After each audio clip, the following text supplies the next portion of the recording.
This week on The Dish, we take you to London's only Michelin-starred Thai restaurant, Anglo Thai, where chef John Chandrasak has drawn on his family history to create an award-winning culinary experience. Our Remy and Vicencio went to meet him and experience his unique take on Thai food. British sirloin flame-grilled upstairs is a bit of the Anglo.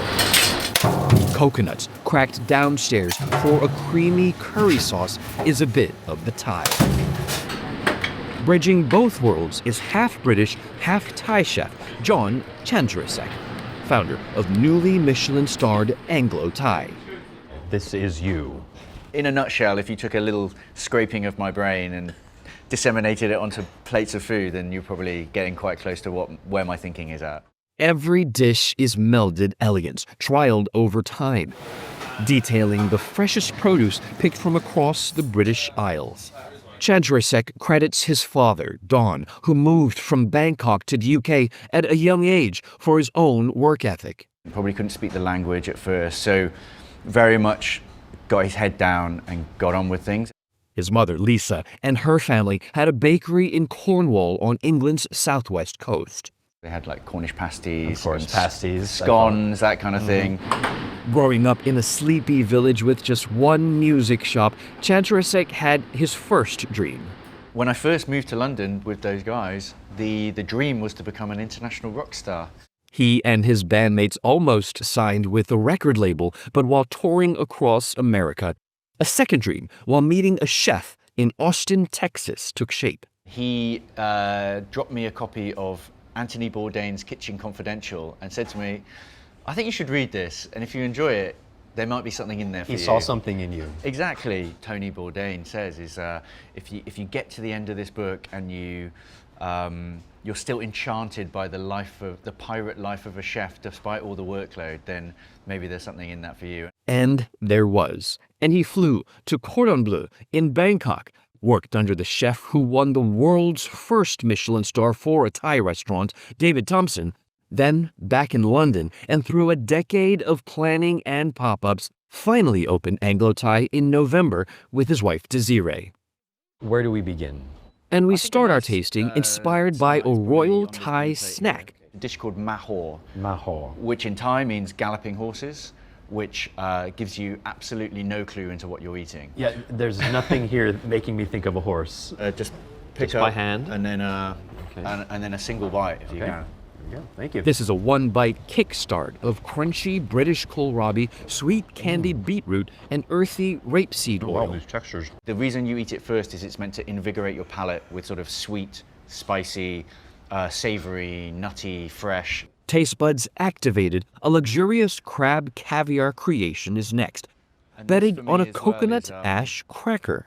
I never grew up Oh, look at that. with like eating a lot of things like crab, caviar. Why should an ingredient be reserved for sort of like the very top tier of society? So This is, amazing. More top tastes at our table are plump, briny oysters straight from Ireland's Carlingford Loch, beef cheeks in a lime curry rooted in red sauce rendans from Malaysia, and that sirloin we saw on the grill. It's got like a nice aging on it. But there is And one you can see, Thai like, the staple marbling that of all is the missing. fat running through. You would probably associate eating a curry with rice. And I think Yes, you'd associate that with a lot of Southeast Asia. Absolutely. A meal is not complete without rice. I know, and I must admit we've sort of done one no-no in this restaurant, and we don't serve rice in the restaurant. Holding in my quiet gasp, Chandrasak chose British heritage grains instead. Farro, ancient wheats, braised in fatty stock and spice. I could substitute this every day, actually, and I don't believe that I'm saying that. This is beautiful. All this adaptation is blessed by the family's matriarch. My grandmother in Thailand said to me, look, if you're going to be cooking Thai food in the UK, that doesn't mean you need to import ingredients to the UK. I wouldn't do that. I would just go to the local markets like I do in Thailand. Are they spicy? Are they sweet? Are they sour? And then from that, you start building in how these ingredients work together. In all, 3 generations of Chandrasak's family have made their marks on Anglo Thai. His children's names are on the wines. Rufus actually means the redhead. So we were like, obviously that has to be the red wine. Aubricia is actually a small variety of purple flower, and there was no purple wine, so she had to just go for the white.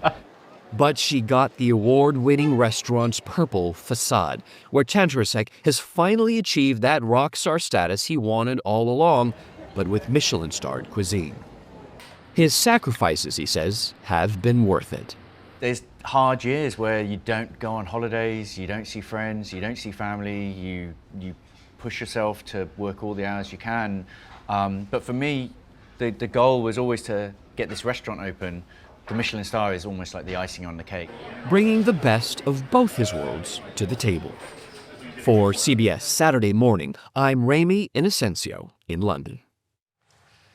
Gosh, for that all them. looked good. Yes. I know. Did you detect a little accent coming from our Ramy? friend Ramy? I think Ramy's been in London a bit. just a little bit. Just a tad bit too long, Ramy. Okay, Ramy Inocencio. I love it. No, I did. I heard a little bit of an accent, but the food looked amazing, and his story, how his restaurant represents his heritage.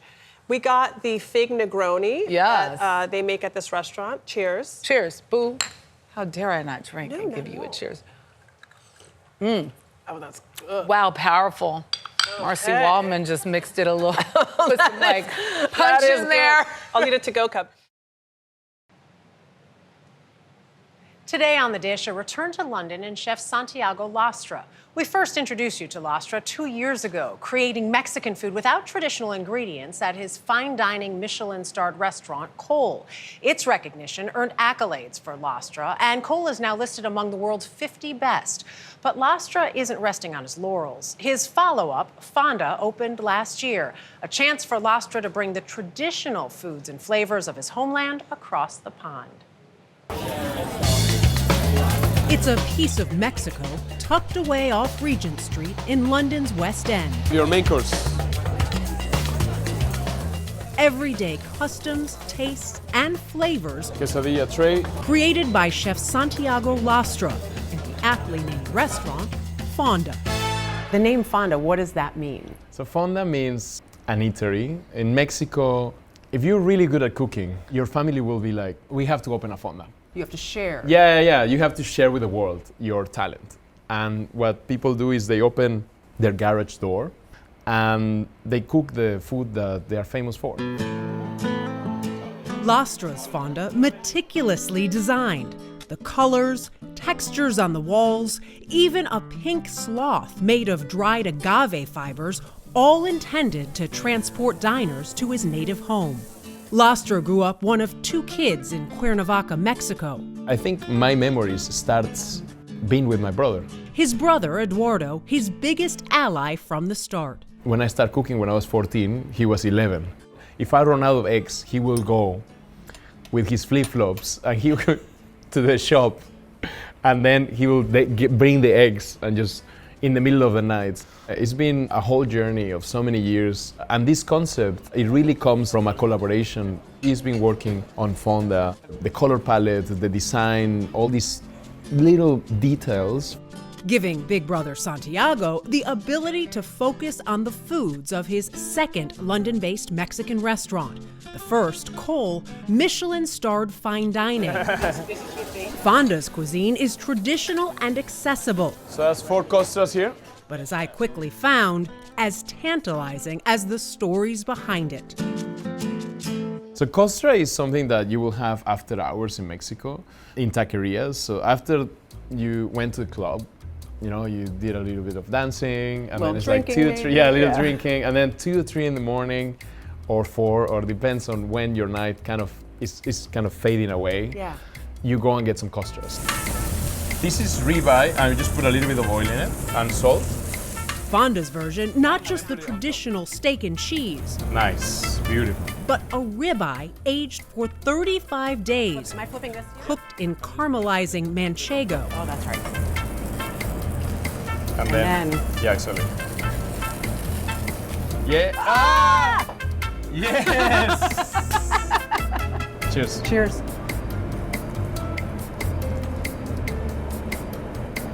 Really good. Really good. For authenticity, Lastra's brought pieces of Mexico to the UK, like this clay comal used to cook their tortillas. Really gently, just put it here. Made by hand in Oaxaca, Mexico, Lastra admits needing a few YouTube tutorials before he could master it. We say in Mexico that if the tortilla puff is that you can get married. Oh. But I'm still single, but. Let's see if I can get married. Yeah, let's see. News to my husband. There. And then, no, it's fine, it's popping, Okay. it's popping. Oh, it's popping, I can get married! I'm saved! Those Mexican corn tortillas made daily at Fonda, a part of several dishes, like the short rib mole, ours wrapped with pickled onion and cabbage. I love mole. The most powerful dishes, they have powerful memories. Like, for example, why we do this mole dish is because when I was a kid growing up, there's a place called Tepoztlán, and I will go there on the Sundays and order the mole. It's just such a nostalgic feeling. That goes with every single dish. Like, I could be here talking to you for hours about the story of the first time that I had Baja tacos. Fish tacos inspired by those made famous in Baja California. At Fonda, a cod, cooked tempura style in a thin beer batter with a Marmite yeast reduction, and a guacamole sauce made of pistachios, an easier find in the UK. So for me, the pistachio is like a really, really refined avocado because it's green, it's fatty, it's sweet. Next came quesadillas, Lastra using truffle and Oaxaca cheese with habanero creme fraiche and green salsa, his version of a mushroom and cheese delicacy devoured at a highway stop-off in his childhood. When we were going to Mexico City from Cuernavaca with my family, if my dad was happy, we will stop in the quesadilla. If not, no food. No, exactly. And I would be like, no, We need I the want the quesadilla. quesadilla. Even dessert at Fonda has its roots in Lastra's past, its life in his present. Santiago's cheesecake. When I was 15, I will sell this cheesecake to my teachers. So first I'll sell it like the whole cheesecake, and then I realized that if I sell it by the slice, I could make more money. Everything was measured by cheesecake slices, you know? If I want an electric guitar, I need how many cheesecake slices I need. Now whipped and a bit lighter, he says it's more elegant, topped with fermented black currant jam and smoked chili. But just like the cheesecake of his adolescence, You'd have no problem getting anything, money for the weekend, if this is what it tasted like. An electric guitar. Yeah, several electric guitars. Everything goes in a tortilla. the only thing sweeter for Lastra has been sharing Fonda's success with his brother and even his mom, who came to visit when the restaurant first opened, applauded by the team at Fonda. For her it was like super emotional, and he cried, and like she loved the food and everything, and she told me, if you're Mexican and you come here, you will cry, because it's really a gift for London to be able to have that food. As a Fonda is built to do. How's it going? Lastra sharing his gift with his family and the world. You have sauce? The idea is to bring people together, you know? I think this place is for people to have fun and be together and share a meal. Yeah, one more, yeah, coming right away. And have the best time, and also to be able to represent Mexico in the UK and in the world. Every bit of joy in his stories is in his food. This is a champagne paloma from him. Mezcal, grapefruit, a reduction of white wine and champagne that they have at the restaurant. Cheers. As hundreds of Britain's traditional pubs are closing every year, one type of pub is bucking that trend.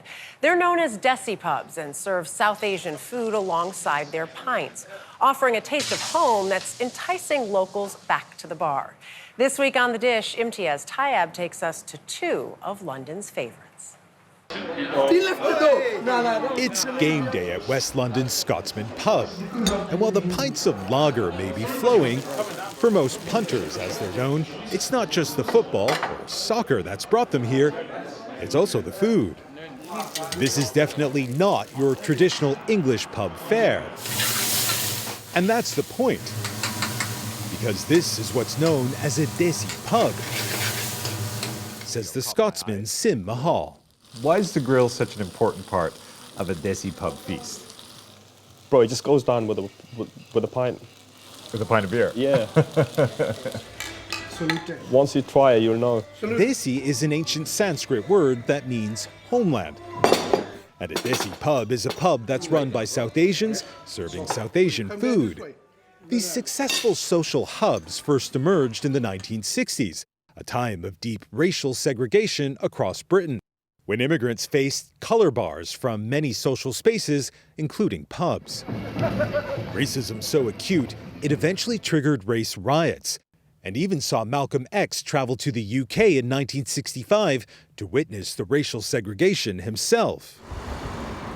At The Scotsman, we met with British filmmaker Akwasi Brenya-Mensa, who's made a documentary about the Desi pub experience. They went through experiences that I just simply couldn't even fathom. And they had to deal with racism to the level and to the extent which I have never experienced.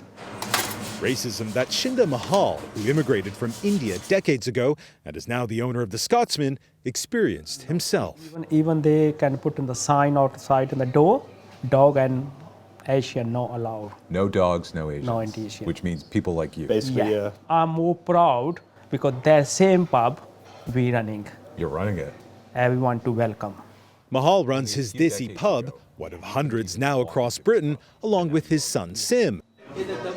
A thriving business born out of necessity that's now a shining symbol of integration between South Asian and British communities.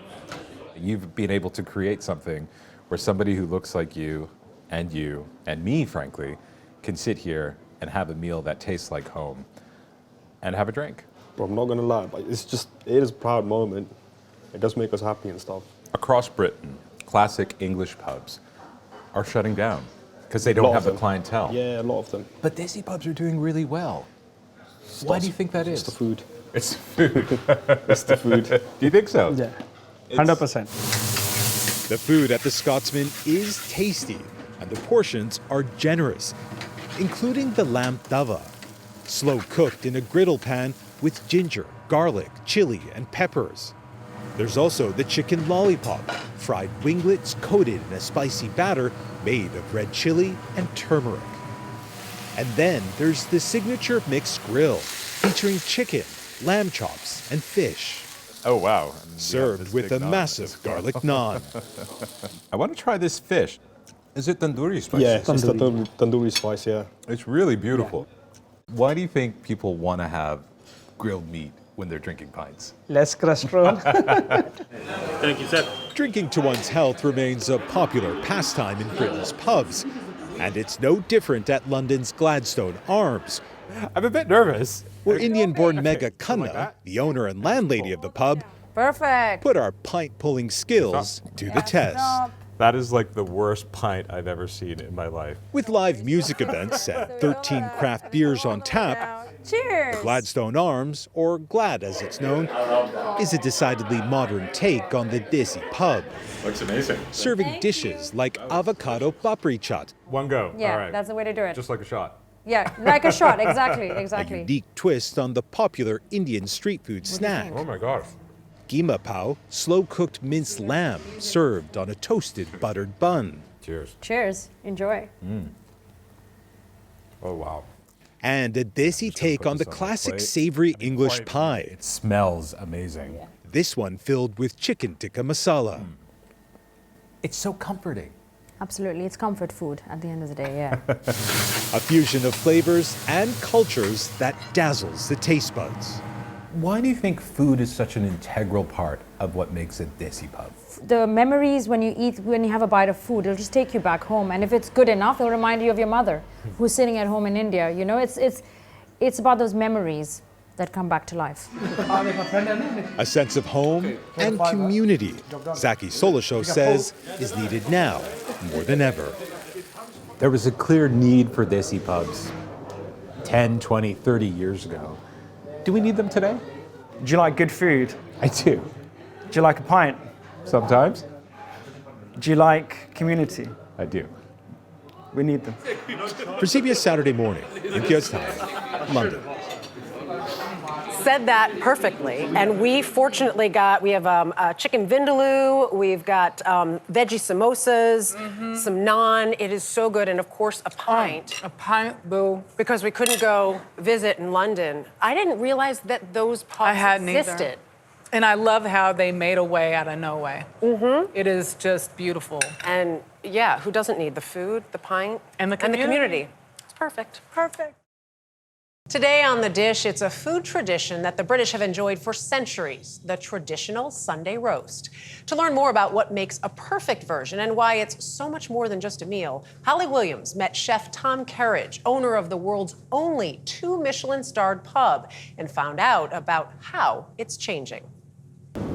On any given Sunday, in pubs across this country, the British faithful gather. Golden crispy potatoes, a cut of sizzling meat drizzled in rich gravy. Hey there, guys. A traditional Sunday roast is one thing, perhaps the only thing, that nearly everyone in this United Kingdom agrees on.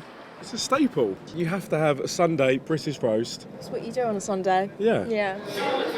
Whether it's lamb, whether it's pork, and I suppose most traditionally it's always seen as roast beef, Yorkshire pudding, horseradish cream. Tom Kerridge is the acknowledged master of the British roast. He opened the first pub in the world ever to be awarded 2 Michelin stars, the Hand and Flowers in the countryside outside London. And he's authored a string of best-selling cookbooks. And you could do this on a tray. In the kitchen of Kerridge's new pub in the city, the Butcher's Tap and Grill, he gave us a lesson in making perfect pork crackling. So we just kind of baste wow. hot oil over the top. And we'll keep doing this, and the skin begins to blister. His secret recipe for roast potatoes. And then when they're cooked all the way through, you gently lift them out and put them onto a cake wrap. And as they cool, what happens is they begin to steam and crack, because this is the bit that makes it nice and crispy and crunchy, so you can feel it's dry. And Yorkshire pudding. So you get your liquid mixed together, which is the eggs and the milk, and then you add in the flour. A savoury batter baked in hot oil. And then we pour the mix in, dead into the centre. Whoa. The pillowy and almost compulsory accompaniment to every British roast. Comfort food in more ways than one. The sense of what happens on a Sunday is actually also so much about connection with each other, with people sat around a table. And I think that's where Sunday lunch becomes like a really important part of, I think, British culture. This is amazing. Before becoming a celebrity chef, Kerridge told us he was raised in public housing by a single mother who worked multiple jobs to make ends meet. That smell of a roast dinner. We didn't have a joint of meat very often. One of the supermarkets used to do this sausage meat in a roll, and she would bake that, but we'd have everything else with it. She'd make the Yorkshire puddings, we'd do roast potatoes, we'd have amazing carrots, and the gravy and everything that goes with it. My memories of childhood are my father making Yorkshire pudding, and it seeming a bit sort of magical, like we didn't know how to do it, but Dad knew how to make a puffy. It's not technically that difficult, but it is one of those things that take time. And if you've got time on a Sunday to do it, then you must do it. The Sunday roast is thought to have its roots in the Middle Ages, when huge hunks of beef were roasted on a spit. Over the centuries, roast beef became so synonymous with this nation, it's even French slang for the British, le roast beef. And the meal became sacrosanct during the Industrial Revolution, a calorific indulgence on the workers' day off. But in recent years, this country's been through a different sort of revolution in the kitchen, inspired by waves of immigration. Around 40% of Londoners were born overseas. At the Tamil Crown pub in North London, they serve a Sunday roast infused with the flavours of Tamil Nadu in southern India. Lamb rosta? Cuts of lamb and chicken steeped in coconut and masala, with roti flatbread instead of Yorkshire pudding. People love it. The fusion roast is the brainchild of chef Prince Durairaj, who came to London from India 14 years ago. The criticism of British food is that it's a bit bland, it's a bit boring. Do you think that with your flavours you've helped fix that problem? Definitely I will. The pub is booked out for weeks in advance, a hit with foodies who love London's lively mix. It's so diverse, it's very multicultural, you're bringing in a lot of the history and like the nuance of all of these different cultures, and it's a beautiful melting pot of all of it. Back on the other side of London, we asked Tom Kerridge, the standard bearer for British culinary traditions, what he thinks about his new Tamil competition. I think that is a pure and prime example of how wonderfully rich our culture and our cuisine has grown. The way that we embrace and magpie dishes from around the world and claim them as ours. I think it's incredibly exciting. I think it's wonderful. I think it feels like it's only the beginning of where British cuisine can go. A British classic is enduring, but also pairs nicely with the new flavours in this changing nation. For CBS Saturday Morning, Holly Williams, London. So you think they got a veggie Sunday roast? No. And eat the meat. It looks so good. It looks so good. So we couldn't bring that here, and Sunday roast is for Sunday. Sundays. So we did get a lovely amount of food here from Tea and Sympathy in New York. Pasties in front. We've got a lemon drizzle cake here. There's sticky toffee pudding that you're diving into, and a ginger spice cake, and the lemon cake is unreal. This is amazing. Oh my goodness. But Michelle, I'm sure you could do a veggie version, but I actually want to try and cook that roast for my kids. You can cook it for me. I'll take it. Yeah, with the what do you call it again? The pudding, Yorkshire pudding. Yeah, that thing.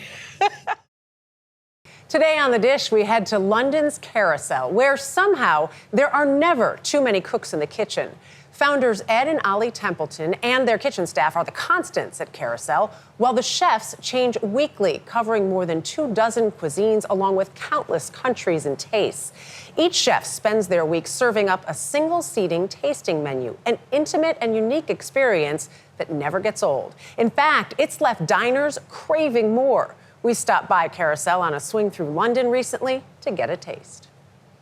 We hang it above the fire to dry. With 5 different restaurants in Australia, Chef Aaron Turner is pretty comfortable in any kitchen. So when he headed here to London's Carousel this past April, he didn't miss a beat.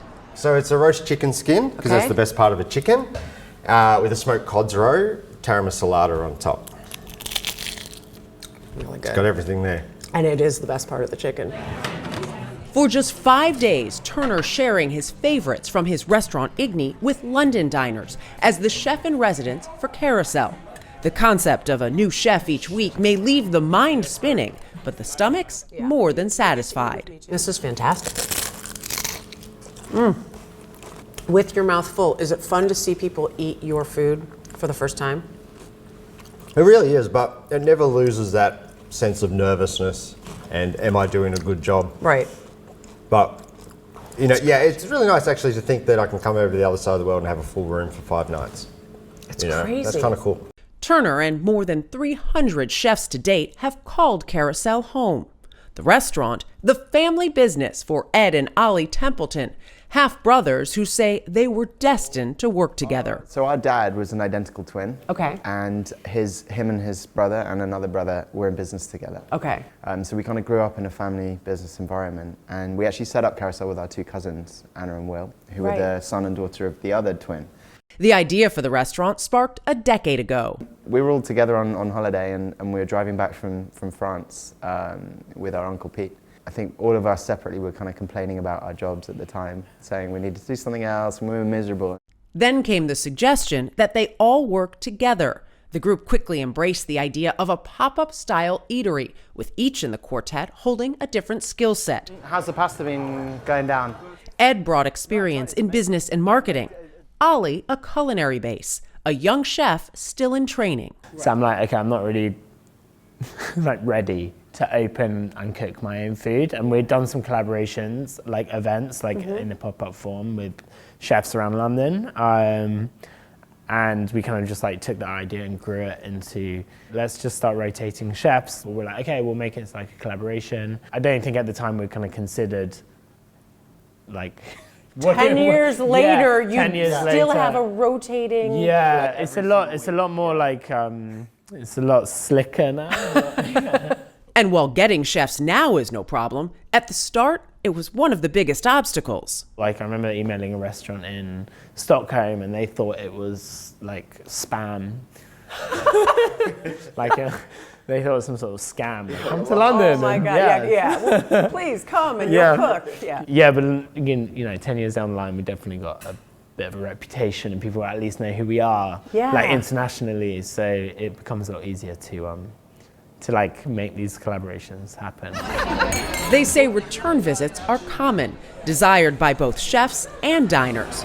Back this summer, celebrating the restaurant's 10th anniversary, was Carousel's first ever chef in residence, Javier Rodriguez, one of Latin America's 50 best. And while it was his third visit, it's the first the Templetons will never forget. He was fantastic. He kind of came in and was like, whoa, this is what you need to do. Things that Ali, you were saying you were so young as a chef, you didn't know. Stuff that we still use is things that he kind of helped put in place 10 years ago.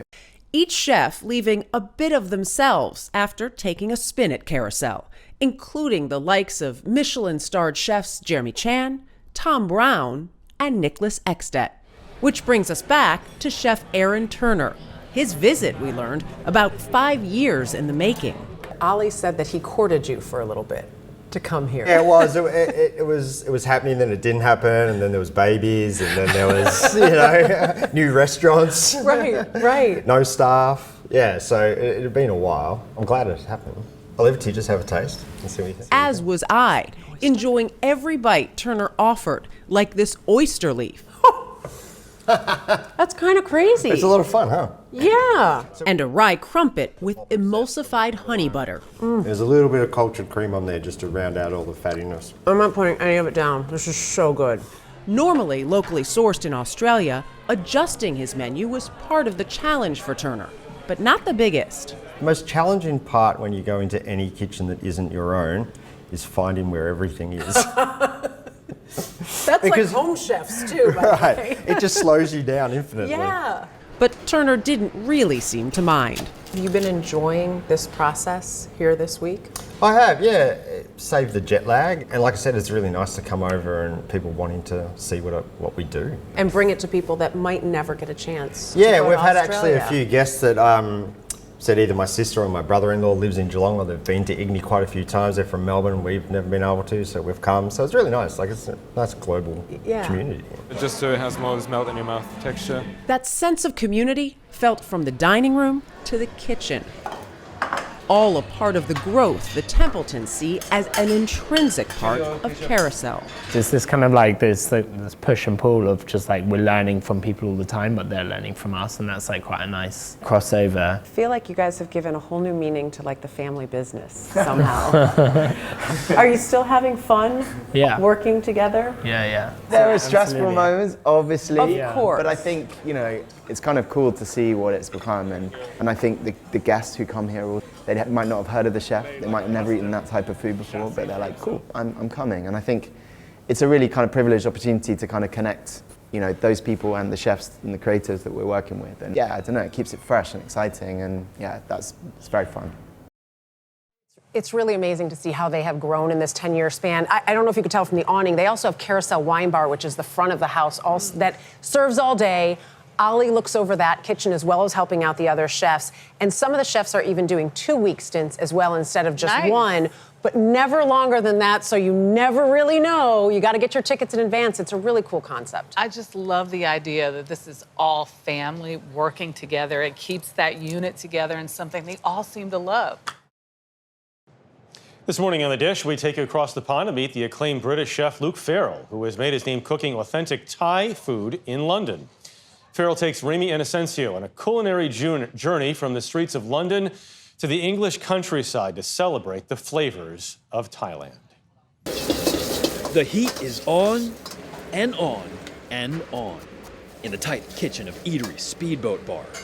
British founder Luke Farrell is head chef, keeping taste true to the country of his passion with spicy Thai curries, tangy fishes, and crackling meats in the heart of London. Without compromise, without dumbing it down, without changing it one bit.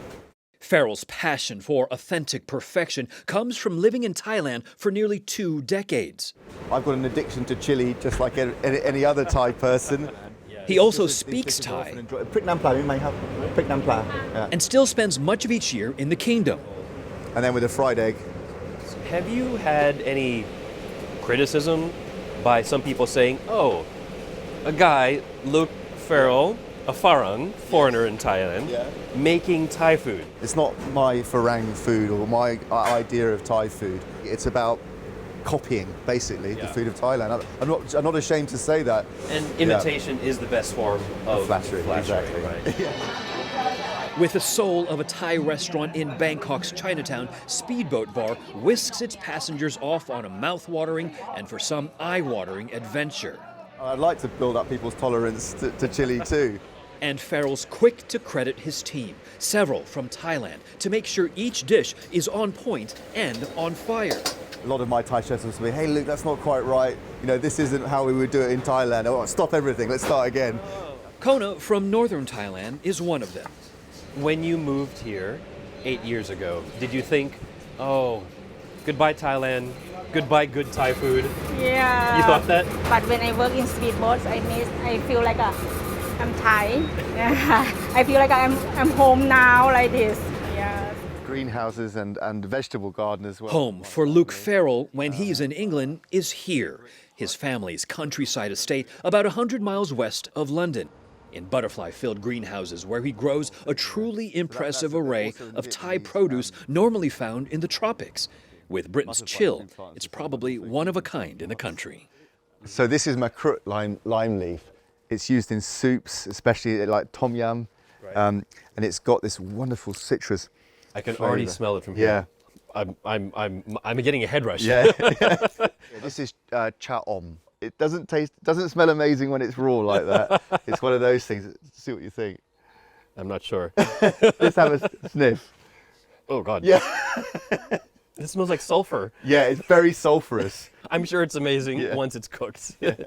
And one of the UK's most famous chefs for Thai cuisine gets cooking just for us in his home kitchen. We're here in your home. It's really like a beautiful fairy tale farm. How did all this come to be in the first place? My dad is a butterfly expert, and he had greenhouses here already full of tropical butterflies. The greenhouses in Dorset are only 2.5 hours away from London. We can get stuff up on the same day. You've got tropical rain showers that come on midday in the summer. It's like a farm in Thailand, really, and the taste is the same. You've become your own supply chain. To start, a 3 crisp salad. Pork chicharrones. Right. Here. These crispy dried shrimps. And also cashew nuts as well. Cashews. In a lime chili bath with coriander and onions. That is like kind of wake up your palate. Just wake it up to say, all right, here we go. Here we go. Yeah. All right. With taste buds at attention, next we crunch into fried sweet corn fritters. Goes nicely with some sort of soupy curry and some rice, like nice crispy textures there going on. That is really hot. It's hot, right? I can take spice, but this is pushing my my level of acceptance. Ooh, okay, yeah, that's good. There's texture too in the crispy chicken skins. You can't eat just one. Is the most popular thing in the restaurant, and we dress them in this very sort of spicy, sour salt. It makes you sort of go zing when you eat this. And there's beef tongue curry. Braised in spices, the tongue is just soft and yielding. It's underappreciated, and it should be considered a delicacy in lots of ways. For dessert, a not as spicy deep fried pineapple pie with purple taro ice cream. This is delicious. It's good, isn't it? It's good. I'll say that in Thailand, I don't remember quite eating this. Yeah. Well, that's probably about right, because it'd be a late night thing after a couple of pints and you stumble into a convenience store and grab one of these. And with that, our Thai feast in the English countryside comes to a close. I guess I'm trying to get to the motivation of why you love it so much. I want to share this food with people. I love when my friends come to Thailand, and I love having meals with my Thai friends too. And I want to do that here. With everything that you've learned in your career, what's a life lesson you want to share? It's a Thai phrase, it's like have a cool heart, or chai yen yen. That means it's better to sort of not lose your temper and to remain calm, and like that, everything is harmonious and more things get done. I think there's the Britishism that says keep calm and carry on too. Something like that, yeah, that makes sense for me. You're the mix of both worlds. Yeah. Awesome. Hot head, cool heart. Luke, thank you very much. Thank you very much. Thank you. For CBS Saturday Morning, Remy Inocencio, Dorset. It's a line I've always wanted to put into a script. And with that, our feast in the English countryside. You just have to get to the English countryside. Delicious Delicious-looking food. Oh, my God. We all wish for that, Jeff. Yeah. We all wish for that. Well, that's what I was saying, yeah. Yeah. I don't know if we could handle the spice. Yes, we could. I'd like to try it. I would like to try it. And I know Ramey's invited us all. I know you want that beef tongue It's curry the one as thing. well. I'm glad there are people that like tongue. It's not my thing, but everything did look really good. If we could put chicken or other beef in there, I'd be great. What do you think? Take us along, Jeffrey, on your I'll dream go. trip. You want to go to the English countryside? Let's go. for Let's go. a triple dish? Yes, let's do it. This morning in our series, The Dish, we are introducing you to a chef who achieved a rare feat in the culinary world. The Michelin Guide has been dishing out accolades for nearly 100 years. It gives out stars to the very best chefs in the world. But so far, only 2 black women have received that honor. One of them, Adejoké Bakare.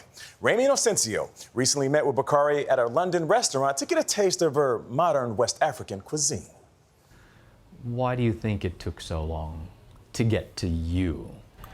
Oh, they were waiting for me, for sure. Here, in the cozy kitchen of Chishuru, Asaro on one. Nigerian chef Adejoké Bakare and her youthful cooks carve, bang, and blend modern West African delights.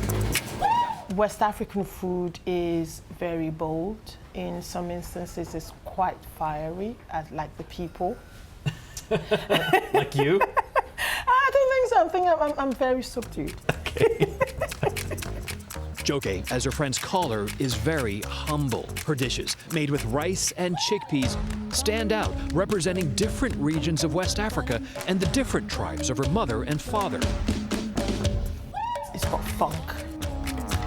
Let's start with moi moi. Moi moi, okay. A savory steamed pudding of black-eyed peas and bright orange duck eggs, topped with chitour, spiced chili. If you've had exo sauce, it's a version of exo sauce, but a West African version.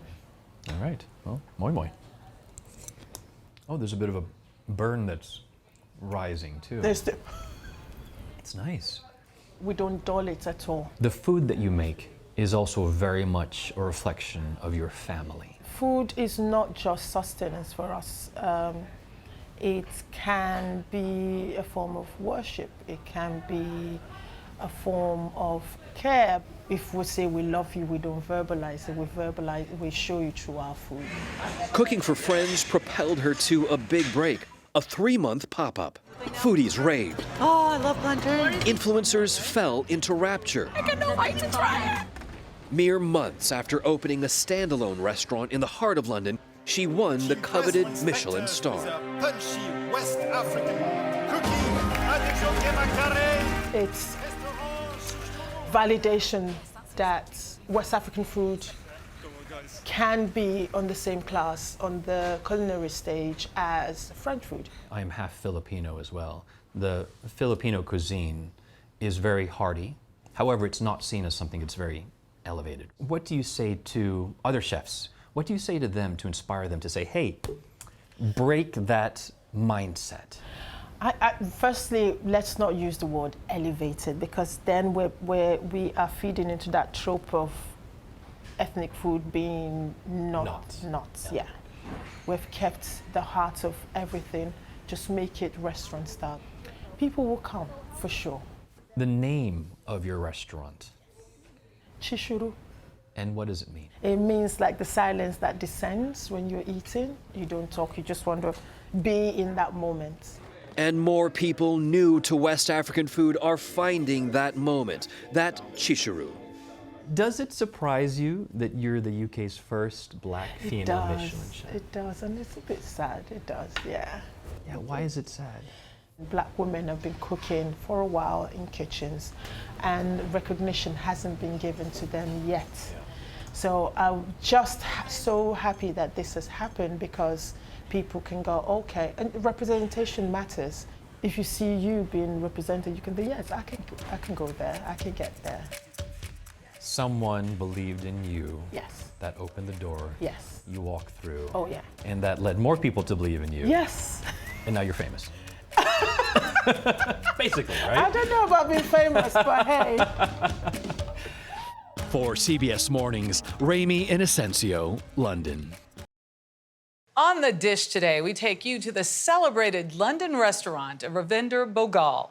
Her eatery, called Jikoni, takes its name from the Swahili word for kitchen and serves up a kaleidoscope of food that reflects Bhogal's own family journey from India via East Africa to England. MTS Taya went to visit.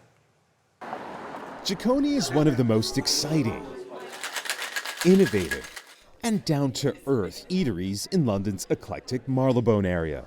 I always wanted a restaurant where I had regulars. You know, I knew the names of people coming in, what their dogs are called, what they like to eat, how they like their gin and tonic fix. That was kind of the dream. A dream willed into reality by the Kenyan-born and London-raised Ravinder Bhogal. And then I'm just going to garnish it with a little bit more corn. Just don't call her a chef. You say you're not a chef, you're a cook. Yeah. Why do you make that distinction? The reason I cook is I want to nurture and nourish the people who come in. The word restaurant means to restore, and we feel very much if you're not restoring the people who come in through your doors, you're not doing your job. Bhogal restores her diners by cooking with fresh, locally sourced, British-grown ingredients, earning Jikoni the title as one of the UK's first carbon-neutral restaurants. But make no mistakes, the flavors here are truly global. This idea of authenticity and staying in your lane, and oh, you know, if you're a brown girl, you fit in this box and you're going to cook this kind of food. I think Jikoni, in a way, was my subconscious answer to that. Since it first opened its doors 7 years ago, Jikoni has remained a fixture on best restaurants list, with its ever-changing and always seasonal menu, something Bhogal proudly describes as immigrant food. Like this fusion of English, Chinese, and Filipino flavors that's crunchy on the outside and gooey in the middle. This is a signature. This is the prawn toast Scotch egg with banana ketchup and pickled cucumber. Then there's her hot and sour sweet corn risotto, So all the sort of which fuses Italian cooking technique. Let's give it a try. With Thai flavors. It's a risotto that transports me to Bangkok. Yeah. Other favorites are the crispy eggplant with Sichuan caramel. Oh, you can really taste the Sichuan here as well. Yeah, that little tingle that creeps up on you. It's actually kind of fun. And the surprisingly hearty peaches with tofu and Thai basil gremolata. Then Again, there's the it's that soy idea of keema bun, facilities. I'm just topped with an apple relish infused with Indian pickling spices. Go Thank you. Bite into that. It's almost like a sloppy Joe, you know? Yeah. Does it remind you of This home? reminds me of the keema or the mince that my mom would make. I was hoping you'd say that. And I've done my job. I've done my job. Because that's what we do here. We're a maternal kitchen. Yeah. A maternal kitchen, or Jikoni, inspired by the women who raised Bhogal. I think I come from a line of very marginalized women who were basically told, like I was, you will cook for your husband and your children and you don't go beyond that. And it's really important for me to tell the stories of those women, represent their food culture, represent their wisdom, because this is a platform I don't take lightly. Bhogal's platform is only growing. As a journalist, she publishes articles and recipes in national newspapers and magazines. You heard it here first. Right, And makes frequent appearances on cooking shows. She's also the author of 2 cookbooks, including her latest, Comfort and Joy. It is a love letter to my, to vegetables, and my grandfather. It's a vegetarian cookbook. Bhogal's grandfather, who migrated from India to colonial-era Kenya in the 1940s, found joy in farming the fertile soil there, something he passed on to her. His philosophy was that vegetables are like miracles because they face pests, blight and bad weather, and yet they turn up to our kitchen, to our table, and that in itself is a miracle. Bogle also works her magic with desserts like Jaconi's beloved banana cake with miso butterscotch and Ovaltine kulfi. Yeah, exactly. This is sublime. Thank you. I always know when I'm coming up the stairs when people are eating the banana cake, because you hear these kind of sort of gratuitous grunts. I was trying to be polite. For Ravinder Bogle, Jaconi isn't only a culinary passport that takes diners on a journey across continents with every mouthful, it's also a place where she can share her family's love of food and the earth's bounty. What do you want people to feel when they walk through the doors of Jaconi, sit on this table with these beautiful tablecloths, and are served this borderless food? I want them to feel right at home. For CBS Saturday Morning, Imtiaz Tayeb, London. Looks like my kind of food. Very nice. Yes. I like what she calls vegetables are miracles. Oh, yeah. And I like the gratuitous grunts from the dessert. Gratuitous That was grunts. pretty good. So this is ginger, a ginger shot. We have a ginger shot with, what is No it, alcohol. Marcy? Yes, Coconut. cayenne, coconut, and ginger. Ginger. And then we have ginger candy. Yes. And we have a ginger beer. And ginger beer. With ginger candy. So I say we start with the shot. Cheers. Do you think it's gonna be too much for us, Mi? She's trying to knock us out. Ready? Yeah, ready. There it is. Whoppa! That Nice. wasn't. That was Not too bad. not the ginger beer. Sorry. It means you won't. I'm not a ginger shot It person. means you won't get is what sick I'm for a month. Okay, that's good. That's what it does. This week on The Dish, we head to London to meet a restaurateur who's created his portfolio of eateries off the back of a highly successful career in the entertainment business. Stephen Laroni's restaurants blend his love of his Scottish homeland with the taste of Spain. We went to meet him at his latest critically acclaimed venue, Moresco. Stephen Laroni runs his restaurants. He owns 3, doing whatever it takes. Any job that needs doing, I'll try and do it. Job titles mean little to him. But you are the owner, I'm the owner, restaurateur. restaurant. All those big fancy words. Yeah. Yeah. Janitor, not so fancy. Neither is Moresco, a small open-air seafood spot located in London's vibrant Soho neighborhood.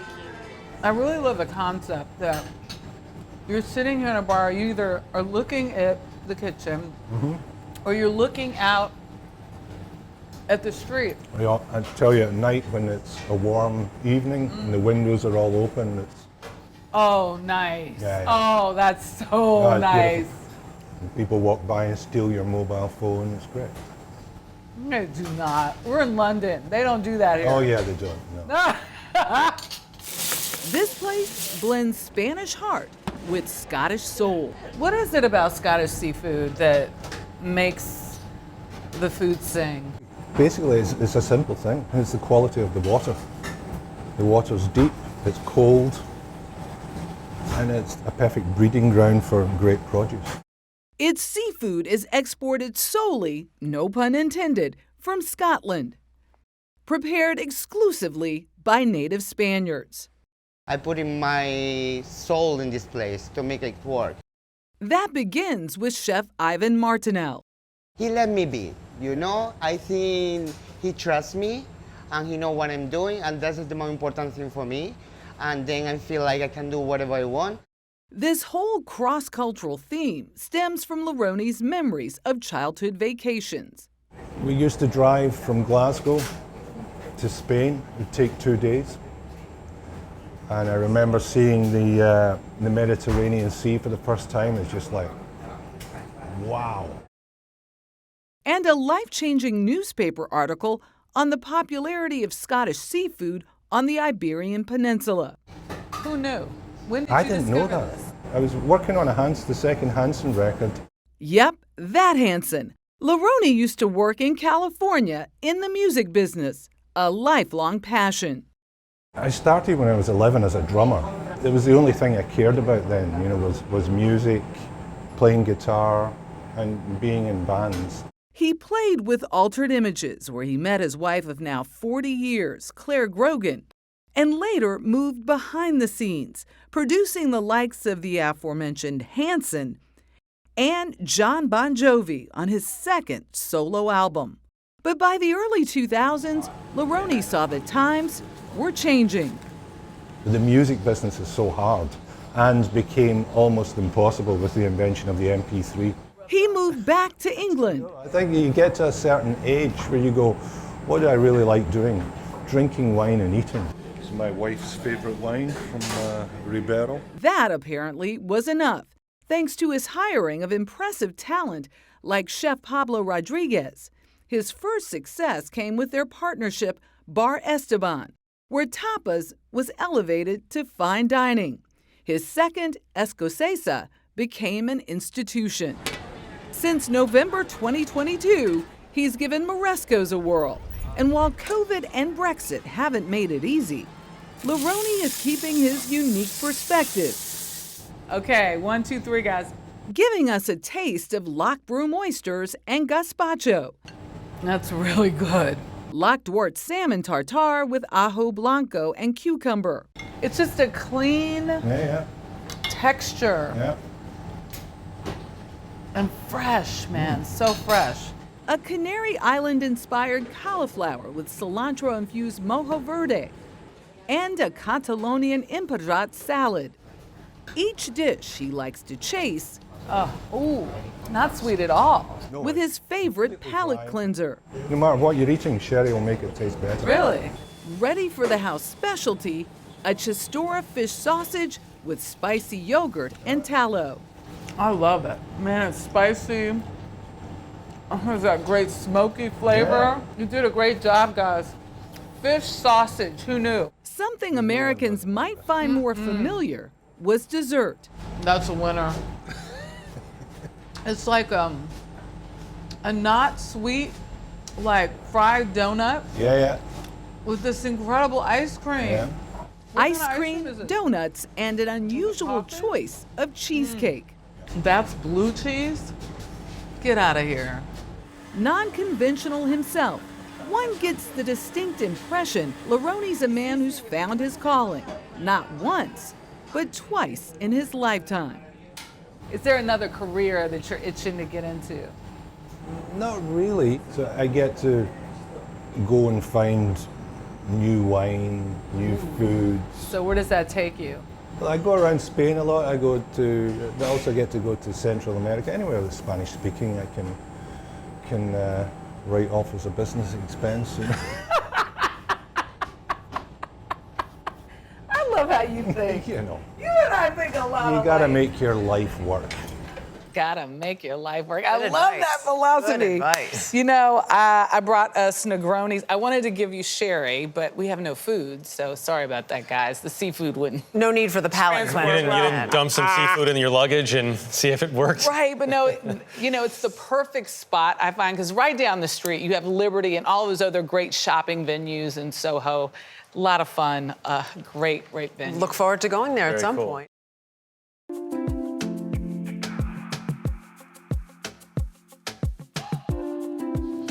This morning on The Dish, a visit to the breakthrough London restaurant Tatale. It's run by Akwasi Brenya-Mensa, who makes use of his family's rich past, cooking up dishes that may be the African cuisine of the future. MTS Tayeb got a taste. It's considered one of the most exciting and innovative kitchens in London, bringing the flavors of Africa to some of the world's most discerning diners. Plantain crisps. Akwasi Brenya-Mensa is the brains behind Tatale, which is named after a Ghanaian plantain pancake. I wanted it to be aligned with plantain. Plantain? Yeah, absolutely. You know, whether it's back home, whether it's in the States, whether it's in South America, you know, whether it's, you know, black people that live in Iran, like plantain is in everyone's cuisine. And that's what Tatale is about. Hi, Mom, you're on camera. What's my mom? Taking the food his Ghanaian mother would cook for him as a child and broadening it to include global African influences. You're from South London, you're a Londoner, but your family's food tradition is so Ghanaian. My parents were very, very stern about the fact that we were Ghanaian. So, as an example, we weren't allowed to speak English in the home. Wow.